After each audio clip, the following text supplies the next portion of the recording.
नमो भगवते वासुदेवाय। निर्जला एकादशी व्रत कथा। यह कथा महाभारत काल की है।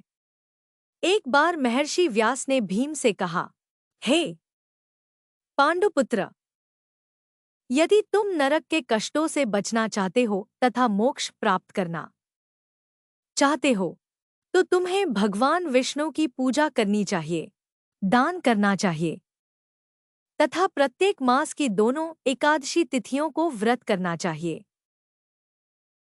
यह सुनकर नरक का उल्लेख सुनकर भयभीत भीमसेन ने व्यास से कहा, हे पितामह, मेरे भाई युधिष्ठिर, माता कुंती, द्रौपदी, अर्जुन, नकुल और सहदेव सभी एकादशी का व्रत करते हैं। मैं भी पूजा और दान कर सकता हूँ, लेकिन समस्या यह है कि मैं लंबे समय तक भोजन के बिना नहीं रह सकता, क्योंकि मेरे पेट में वृक्क अग्नि है, जिससे एक बार भोजन करना भी कठिन है। अतः पितामह, यदि कोई ऐसा व्रत हो जो वर्ष में केवल एक बार ही करना पड़े तथा उससे स्वर्ग प्राप्ति का पुण्य प्राप्त हो, तो मैं ऐसा व्रत करने का प्रयत्न करूंगा। यह सुनकर व्यास जी बोले, हे भीम, वृष और मिथुन राशि के मध्य ज्येष्ठ मास के शुक्ल पक्ष में जो एकादशी आती है, उसे निर्जला एकादशी कहते हैं। यह एकादशी वर्ष में केवल एक बार आती है, इसलिए आपको इस व्रत को अवश्य करना चाहिए। इस व्रत के दौरान स्नान और आचमन, शुद्धिकरण के लिए पानी पीना के अलावा पानी का उपयोग करना वर्जित है। आचमन के दौरान भी सुनिश्चित करें कि पानी 6 बूंदों से अधिक न हो, अन्यथा यह शराब पीने के बराबर माना जाता है। इस व्रत में भोजन और पानी से पूरी तरह परहेज करना पड़ता है।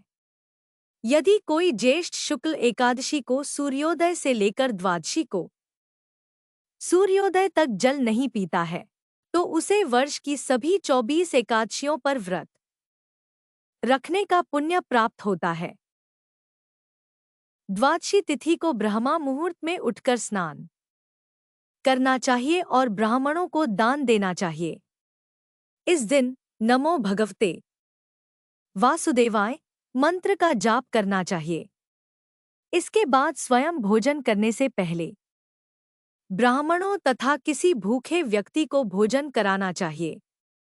निर्जला एकादशी व्रत करने से प्राप्त होने वाला पुण्य वर्ष भर की सभी एकादशियों के पुण्य के बराबर होता है।